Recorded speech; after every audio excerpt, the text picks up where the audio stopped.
So question 2. 2.1 says the given number pattern is a combination of a quadratic sequence and an arithmetic sequence. Now, they have combined two different number patterns together. So as a start, let us identify which of these terms form the quadratic sequence and which form the arithmetic. Now, generally when you have this kind of question where you've got two different patterns fused together in one, the alternate terms would belong to the same pattern. So if you look at 16, 0, negative 12, negative 20, that is definitely not arithmetic. There is no constant difference between those numbers. So they would form the quadratic sequence. Okay, so those are going to be quadratic.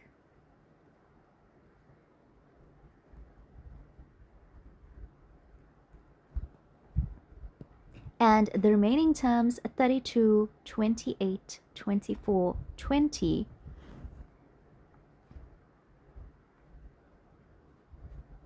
they are going to form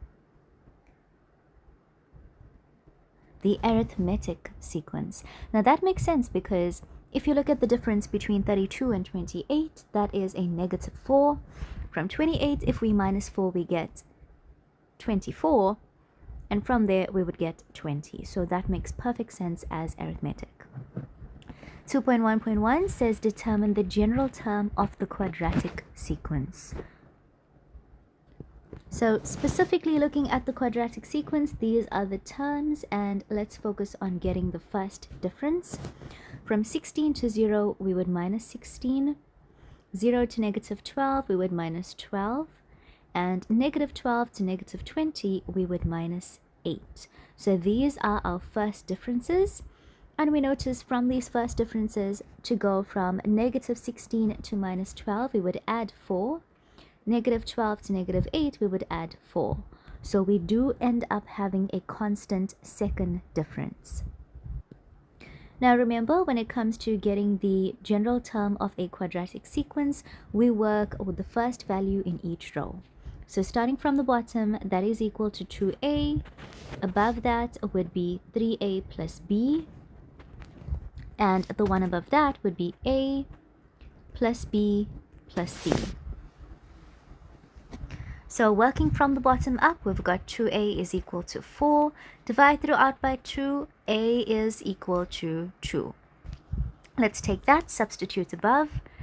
3 times 2 plus b is equal to negative 16. So we have 6 plus b is equal to negative 16. Let us take that 6 over to the right. It is going to subtract. We will have a negative 16 minus 6, which is negative 22. And now we're going to take this a and b value, substitute above, and solve for c. So we'll have 2 minus 22 plus c is equal to 16. So you'd have negative 20 on the left. Taking that negative 20 over to the right, it's going to add. We get c as 36. So we can now write out the general term. Tn is going to be 2n squared minus 22n plus 36. So that would be the general term of the quadratic pattern.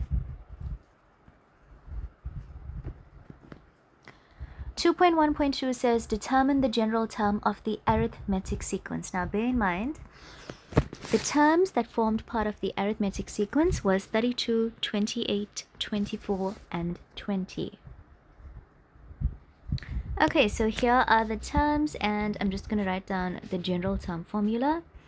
A plus d into n minus 1. Remember, a represents the first term, which is 32. The difference here is negative 4.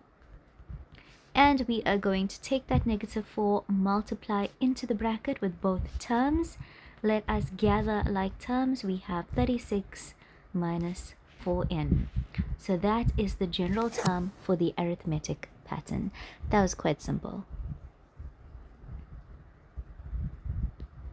Now 2.1.3 says the given number pattern has two consecutive terms that are equal in value. Determine the positions of these two terms. So there is two numbers in this pattern that are equal to each other. And since we don't know what those numbers are, but we know what their general terms are, we can equate those general terms and solve for n. And why are we equating them? It's because one of those numbers are from the quadratic pattern and the other is from the arithmetic. And since they are equal to each other, they are represented by their general terms, which we are going to equate. So this is kind of like, if you had to compare it to functions, this is kind of like a point of intersection question where we've got the two functions, they cross over each other, they coincide, they both have the same point. But now we've got patterns, so they both have the same number. Okay, so we are going to equate the two general terms. Here I have the quadratic, which was 2n squared minus 22n plus 36, and I am equating that to the arithmetic pattern. Let's get everything over to the left. Taking the negative 4n over to the left, it's going to add on, and we have negative 18n. Taking the 36 over, it is going to subtract. We've got 36 minus 36, which is 0. Now on the left hand side, I'm going to factorize. I notice that 2n is common, so I'll pull that out as a common factor, and in the first term I'm left with n. In the second term I'm left with negative 9. From here we're going to equate both parts to 0. That will allow us to solve for n. So we first have n is equal to 0, or n is equal to 9. Now, something extremely important for you to understand here is that half of those terms were arithmetic, the other half was quadratic. So when we say the 9th term, we are not actually talking about T9. We are talking about twice this amount. Okay? Twice this amount, meaning the 9th value of the quadratic and the arithmetic, which is not going to be T9, but rather it's going to be term 18.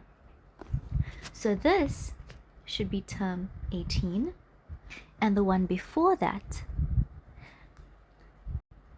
just to show you here, okay, your even numbers are arithmetic, and the numbers before that are quadratic. So if I had to look at the 8 terms that I've got here, 4 of them are arithmetic, 4 of them are quadratic, which means that term 9 for the arithmetic would actually be term 18 for this entire pattern. But they wanted to know which two terms are the same, so it's going to be term 18, and it should be the one before that, which is term 17. So these two are the same. Okay, let's go on to 2.2. We've got a sigma notation question where this pattern starts off with term 3, it goes up to term 9, and on the right hand side of that, we've got the general term, 2 times negative 3 to the power k, and they just say calculate. Remember, sigma means sum, and by looking at this, it is a geometric series based on the general term, and we will have to use a geometric series formula, an appropriate formula. Now, if you've been following the previous questions that I've done, which hopefully you have, I have also encountered other sigma notation questions, and I've mentioned in there that our first step is to calculate the first 3 terms from the starting term. So the starting term here is k is equal to 3, so we are going to get term 3, term 4, and term 5. So in this general term, we are going to substitute 3 in place of k, then 4, then 5. Now, solving each one, term 3 ends up being negative 4. Term 4 is 162, and term 5 is negative 486. Now this will allow you to get A, R, and N since it's geometric. A will be the first term that you calculated. R, if you're not sure what R is, you can always calculate it. Here I'm going to take term 4 over term 3. And this is equal to negative 3. And to get N, it is always the top value minus the bottom value plus 1. So here we've got 7 terms that we're working with. Now, since R is less than 1, the appropriate sum formula for the geometric series is A into 1 minus R to the power N all over 1 minus R.